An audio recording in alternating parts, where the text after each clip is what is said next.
আলহামদুলিল্লাহ সামনে নির্বাচন আসতেছে, আমরা সবাই জানি। তবে আমি সোশ্যাল মিডিয়ার ভিতরে দেখলাম যে আসলে দক্ষিণ অঞ্চলের বাগেরহাট বাগেরহাট জেলায় এমপি পদপ্রার্থী বিএনপি থেকে অনেকেই দাঁড়িয়েছে। তার ভিতরে দেখলাম এক নেতা, তিনি আলেমদেরকে নিয়ে এমনভাবে কটূক্তি করতেছে, অর্থাৎ সে প্রকাশ্যে আলেমদেরকে মারার হুমকি দিচ্ছে। আমি আপনাদের নিয়ে একটা কথা বলতে চাই, আগামী নির্বাচনে যদি আমি নমিনেশন পাই, এই জামাতকে এবং এই ভণ্ড দলকে যেখানে পাবেন এইখানে ব্যত্যাঘাত করবেন এবং প্রয়োজনে অবৈধ লীলাখেলা করলে পুলিশকে ধরিয়ে দিবেন।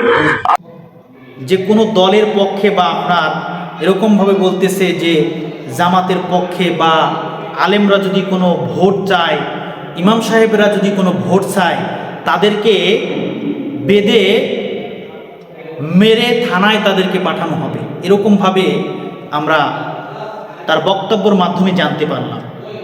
এবং তিনি এই কথাও বলে, তিনি যদি ক্ষমতায় আসতে পারে তাহলে বাগেরহাট, শরণখোলা, মোরেলগঞ্জে নাকি জামাতের কোনো লোক বা ইসলামিক কোনো লোক, ইসলামিক দলের কোনো লোক তারা নাকি থাকতে পারবে না। এই দুনিয়ার ভিতরে রাখার মালিক হলো আল্লাহ।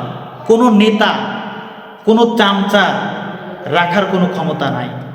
তিনি নিজেও জানে না যে তাকে যে মালিক আল্লাহ পাক রব্বুল আলামিন লালন করতেছে, যে মালিক তাকে পালতেছে, আমাদেরকেও সেই মালিক পালতেছে, তার কোনো ক্ষমতা নাই। একটু চিন্তা করলেই দেখা যায় যে দেশের ভিতরে বড় ক্ষমতাবান যত ব্যক্তি ছিল, ফেরাউন, নমরুদ, হামান, এদের বলিষ্ঠ কণ্ঠ ছিল ইসলামের বিরুদ্ধে, বাতিলদের পক্ষে ছিল এরা। কিন্তু সেই ক্ষমতা, সেই শক্তি আজ কোথায় গিয়েছে? তাহলে তুমি কোথাকার কোন নেতা, তোমার এমন কটূক্তি করে কথা কেন বলা লাগবে? আল্লাহ পাক রব্বুল আলামিন ওই সমস্ত নেতাদেরকে